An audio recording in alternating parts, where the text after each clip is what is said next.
Saudi আরবের সবচেয়ে ধনী ফ্যামিলি আল সাউদ ফ্যামিলির নেটওয়ার্থ $1 ট্রিলিয়ন বেশি। আমেরিকার সবচেয়ে ধনী ফ্যামিলি ওয়ালটন ফ্যামিলির নেটওয়ার্থ $400 বিলিয়ন বেশি। ফ্রান্সের সবচেয়ে ধনী ফ্যামিলি আর্নল্ড ফ্যামিলির নেটওয়ার্থ $200 বিলিয়ন বেশি। ভারতের আম্বানি ফ্যামিলির নেটওয়ার্থ $90 বিলিয়ন বেশি। এরকম আরও অনেক ধনী ফ্যামিলি আছে। আর এই ধনী ফ্যামিলিগুলোর ধনী হওয়ার পেছনের অন্যতম কারণ হলো জেনারেশনাল ওয়েলথ। মনে করুন আপনি একটা ছোট বেকারির ব্যবসা শুরু করলেন, বছরের পর বছর কঠোর পরিশ্রম করে টাকা সঞ্চয় করে ব্যবসাটাকে বড় করলেন। ব্যবসা থেকে হওয়া প্রফিট দিয়ে আপনি একটি বাড়ি কিনলেন এবং ভাড়া দেওয়ার জন্য কিছু প্রপার্টি কিনলেন। আপনি আপনার সমস্ত আয় খরচ না করে আপনার সন্তানের জন্য সঞ্চয় করলেন এবং কিছু অ্যাসেট তৈরি করলেন। এরপর আপনার অবসর নেওয়ার সময় হয়ে গেল, আপনি মারা গেলেন। আপনার ব্যবসা, বাড়ি ও রেন্টাল প্রপার্টি সব কিছু উত্তরাধিকারী সূত্রে আপনার সন্তান পেল। আপনার সন্তান একটা বড় সুবিধা পেল, তাকে একদম শূন্য থেকে শুরু করতে হলো না। সে উত্তরাধিকার সূত্রে বা সম্পত্তি ব্যবহার করে ব্যবসাকে আরও বড় করলো এবং ফিনান্সিয়াল ফিউচার সুরক্ষিত করলো। সে নিজের সন্তানকে অর্থাৎ আপনার নাতি নাতনিকে কোনো রকম লোন ছাড়াই ভালো স্কুল কলেজে পড়াশোনা থেকে শুরু করে সব কিছু সুযোগ সুবিধা দিতে পারলো। আপনার নাতি নাতনিরা ফাইন্যান্সিয়াল সাপোর্ট, ব্যবসা চালানোর নলেজ ও টাকা পয়সা ম্যানেজ করার নলেজ নিয়ে বড় হলো। তারা যখন প্রাপ্তবয়স্ক হলো তখন তারা শুধু আর্থিকভাবেই সুরক্ষিত থাকলো না, বরং পারিবারিক ব্যবসা ও ঐতিহ্যকেও আরও বড় করার সুযোগ পেল। এটাই হলো জেনারেশনাল ওয়েলথ। টাকা পয়সা, বিজনেস, প্রপার্টি ও অ্যাসেটকে এক জেনারেশন থেকে নেক্সট জেনারেশনে পাস করে দেওয়া হলো generational wealth. Generational wealth next জেনারেশনকে এগিয়ে থাকতে সুযোগ দেয়। সাধারণত দেখা যায় 65 বছর বয়সে এসে শুধুমাত্র 100 জনের মধ্যে একজন আর্থিকভাবে সচ্ছল হতে পারেন। 70% ধনী ফ্যামিলি সেকেন্ড জেনারেশনে তাদের সম্পত্তি হারিয়ে ফেলেন, আর প্রায় 90% ফ্যামিলি থার্ড জেনারেশনে পুরো সম্পত্তি হারিয়ে ফেলেন। অন্যদিকে যাদের জেনারেশনাল ওয়েলথ থাকে না, তাদের একদম শূন্য থেকে শুরু করতে হয়, যেটার কারণে সামনে গিয়ে যাওয়া তাদের ক্ষেত্রে অনেক বেশি কঠিন হয়ে পড়ে।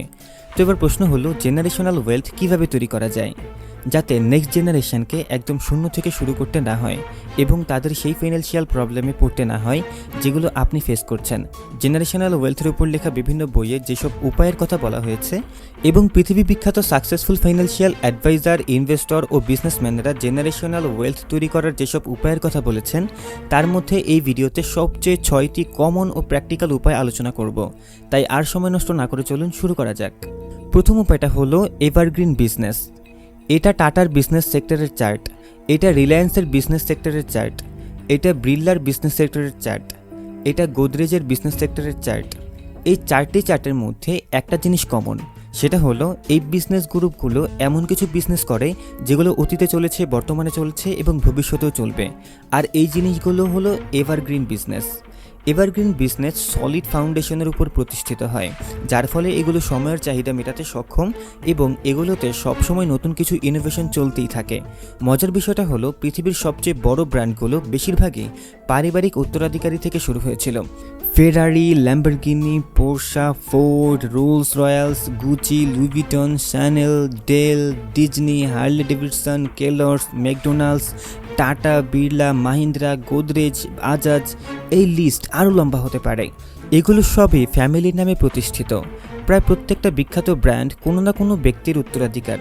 এই বড় ব্র্যান্ডগুলো আসলে কোনো এক সময় কারোর একটা স্বপ্ন ছিল, এটা বিজনেসে পরিণত হয়েছে এবং সেটা এমন একটা সুনির্দিষ্ট স্ট্রাকচার ও বড় উদ্দেশ্যের উপর ভিত্তি করে তৈরি হয়েছে, যার ফলে এই বিজনেস জেনারেশনের পর জেনারেশন ধরে চলছে। এই বিজনেস ফ্যামিলিগুলো শুধুমাত্র বিজনেস করেনি, সাম্রাজ্য তৈরি করেছে, ফ্যামিলি ব্র্যান্ডে পরিণত হয়েছে। তাই আপনিও ভেবে দেখুন, আপনি এমন কোনো বিজনেস শুরু করতে পারেন যেটা আপনার সন্তান ও তার সন্তানরা উত্তরাধিকারী হিসেবে এগিয়ে নিয়ে যেতে পারবে। Next, number 2, cash flowing property. Cash flowing property হলো সেই সম্পত্তি যেটা থেকে ধারাবাহিকভাবে ক্যাশ আসতে থাকে। ক্যাশ ফ্লোয়িং প্রপার্টি এমন অ্যাসেট যেটা থেকে ইনকাম জেনারেট হয়, যেমন অ্যাপার্টমেন্ট ভাড়া, কমার্শিয়াল প্রপার্টি বা হোটেল। রিসেন্টলি শ্রদ্ধা কাপুর মুম্বাইয়ে একটা অ্যাপার্টমেন্ট ভাড়া নিয়েছিলেন যেটার প্রতি মাসের ভাড়া 6 লাখ টাকা। সালমান খান মুম্বাই একটা প্রপার্টি কমার্শিয়াল পারপাসে একটা প্রাইভেট কোম্পানিকে ভাড়া দিয়েছেন যেটার ভাড়া প্রতি মাসে 90 লাখ টাকা। তাজ হোটেলের অন্যতম মোস্ট এক্সপেন্সিভ হোটেল তাজ লেক প্যালেসের রুম রেট 7,000 টাকারও বেশি থেকে স্টার্ট এবং এটা 10 লাখও ছাড়িয়ে যায়। মানুষের সবসময় বাড়ির প্রয়োজন হয়, ব্যবসার জন্য সবসময় দোকান প্রয়োজন হবে এবং ট্যুরিস্টরা সবসময় ভালো মানের হোটেল খুঁজে নেবে। তাই রেন্টাল ইনকাম বা ভাড়ার আয় একটা নির্ভরযোগ্য অ্যাসেট এবং সময়ের সাথে সাথে এটার মূল্য বাড়তে থাকবে। তো আপনার যদি 2-4টা রেন্টাল প্রপার্টি থাকে সেগুলো হয়তো আপনাকে রাজকীয় লাইফস্টাইল দিবে না, তবে সেগুলো নিশ্চিত করবে যে আপনি বা আপনার পরিবার যেন কখনো আর্থিক সংকটে না পড়েন। এবার আপনার সন্তান যখন প্রাপ্তবয়স্ক হবে, উপার্জন করবে, তখন সেও যদি রেন্টাল প্রপার্টি তৈরি করতে পারে তাহলে সময়ের সাথে সাথে এটা কম্পাউন্ডিং হতে থাকবে। বড় ধরনের অপ্রত্যাশিত দুর্ঘটনা না ঘটলে এবং কোনো দুরারোগ্য অসুস্থতা না দেখা দিলে এই রেন্টাল প্রপার্টি পরবর্তী 2টো জেনারেশনের মধ্যেই প্যাসিভ ইনকামের একটা ভালো উৎস হয়ে উঠবে, যার ফলে বর্তমান ও ভবিষ্যৎ জেনারেশন আর্থিক সুবিধা ভোগ করবে। নেক্সট 3 নম্বর উপায়টা হচ্ছে art of other things people would pay for. 2017 সালে লিওনার্দো দা ভিঞ্চির আঁকা বলে মনে করা পেন্টিংস সালভাটর মুন্ডি এক নিলামে $450 মিলিয়ন বিক্রি হয়েছিল। 2022 সালে মাইকেল জর্ডানের 1998 সালের NBA ফাইনালে পরা একটা জার্সি $10 মিলিয়ন বিক্রি হয়েছিল। 2022 এক নিলামে মার্সিডিজ বেঞ্জ 300 SLR মডেলের একটা গাড়ি $143 মিলিয়ন বিক্রি হয়েছিল। কারণ এগুলোর মূল্য, এগুলোর বিরলতা, ঐতিহাসিক গুরুত্ব, কালচারাল অ্যাপিল দ্বারা অনেক বেশি প্রভাবিত হয়, যে কারণে এটা নিশ্চিত থাকে যে এগুলো সময়ের সাথে সাথে আকর্ষণীয় থেকে যাবে এবং এগুলোর মূল্য বাড়তে থাকবে। তবে যথাযথ সিলেকশনের মাধ্যমে সঠিক সময় ইনভেস্টমেন্ট করতে হবে। Next number 4, land.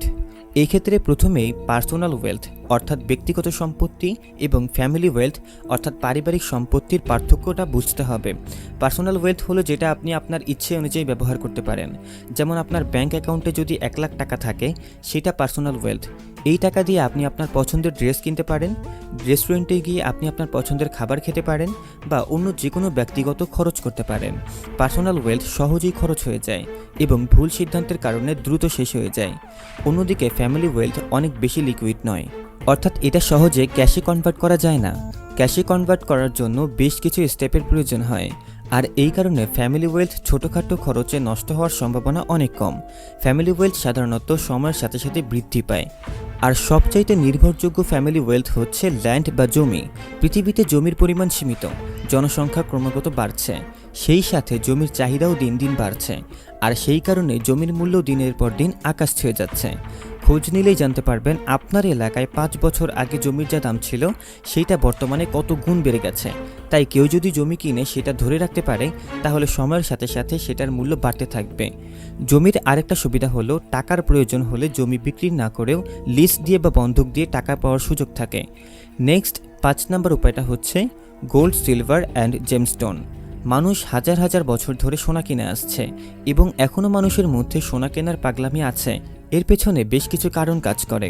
সোনা ও রূপো এগুলোর মূল্য না হারিয়ে এক জেনারেশন থেকে আরেক জেনারেশনে পাস করা যায়। এগুলো এমন নিরাপদ সম্পদ যা সহজেই গয়না, কয়েন বা বার রূপে সংরক্ষণ করা যায়। সময়ের সাথে সাথে টাকার মূল্য কমে যায়, কিন্তু এগুলোর মূল্য দিনের পর দিন বেড়েই চলে। জরুরি পরিস্থিতিতে সোনা বা রূপো বন্ধক রেখে বা বিক্রি করেও টাকা পাওয়ার সুযোগ থাকে, কিন্তু বর্তমান সময়ে দাঁড়িয়ে সোনা, রূপো বা কোনো রত্ন যেমন হীরা, পান্না, রুপি এগুলো আমাদের কাছে ওল্ড ফ্যাশন, আউটডেটেড, লো টেকনোলজির এবং কিছুটা একঘেয়ে মনে হয়। এখন গয়না অনেক বেশি স্ট্যাটাস সিম্বল বা ধনসম্পত্তির শোয়াপ হিসেবে ব্যবহৃত হয়। তবে সোনা ও রূপো জেনারেশনাল ওয়েলথের একটা উপায় হলেও এগুলোর একটা সমস্যা রয়েছে। এগুলো ডিমান্ড অ্যান্ড সাপ্লাইয়ের পাশাপাশি global economic condition, currency fluctuation ও গভর্নমেন্ট পলিসি দ্বারা নিয়ন্ত্রিত হয়। যদি হঠাৎ সাপ্লাই বিপুল পরিমাণে বৃদ্ধি পায় তাহলে মূল্য অনেক বেশি কমে যেতে পারে, ঠিক যেমনটা মুক্তা শিল্পের ক্ষেত্রে হয়েছিল। যখন জাপানে আর্টিফিশিয়াল মুক্তা চাষের টেকনোলজি আবিষ্কার হয়েছিল তখন মুক্তার বাজার ধসে পড়েছিল, কারণ সাপ্লাই আনলিমিটেড হয়ে গিয়েছিল। তাই সোনা, রূপো এবং অন্যান্য মূল্যবান রত্নের ক্ষেত্রে কিছুটা হলেও রিস্ক থাকে। লাস্ট এবং 6 নম্বর উপায়টা হচ্ছে ট্রাস্ট। ইলন মাস্কের মাস্ক ফাউন্ডেশন, বিল গেটসের Bill and Melinda Gates Foundation, Mark জাকারবার্গের চ্যান জাকারবার্গ ইনস্টিটিউট, টাটার টাটা ট্রাস্ট, মুকেশ আম্বানির রিলায়েন্স ফাউন্ডেশন, শাহরুখ খানের মীর ফাউন্ডেশন, সালমান খানের বিং হিউম্যান ফাউন্ডেশন, সচিন টেন্ডুলকারের সচিন টেন্ডুলকার ফাউন্ডেশন। প্রায় প্রত্যেকটা আল্ট্রা রিচ সাকসেসফুল মানুষেরই ট্রাস্ট বা ফাউন্ডেশন আছে। আমরা সাধারণত ভাবি ট্রাস্টের মাধ্যমে চ্যারিটির কাজ হয়।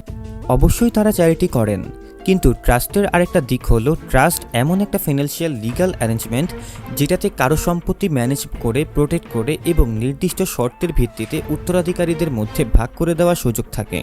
ট্রাস্টের সবচেয়ে বড় সুবিধা হলো এটা বিভিন্নভাবে স্ট্রাকচার করা যায়, যার ফলে সম্পত্তি কখন এবং কিভাবে ভাগ করা হবে সেটা নিয়ন্ত্রণ করার সুযোগ থাকে। ট্রাস্টের আরও একটা সুবিধা হলো এটা কারো কঠোর পরিশ্রমের মাধ্যমে উপার্জিত সম্পদ তার সন্তান দ্বারা নষ্ট হতে বাধা দেয়। যেমন কলেজ শেষ করলে বা চাকরি পেলে বা অন্য কোনো গুরুত্বপূর্ণ মাইলস্টোন অ্যাচিভ করার শর্তে কেউ তার সন্তানকে ট্রাস্টের ফান্ড অ্যাক্সেস করার অনুমতি দিতে পারে। এছাড়াও ট্রাস্টের উপর ট্যাক্স রেট সাধারণত সরাসরি উত্তরাধিকারী সূত্রে প্রাপ্ত সম্পত্তির তুলনায় কম হয়।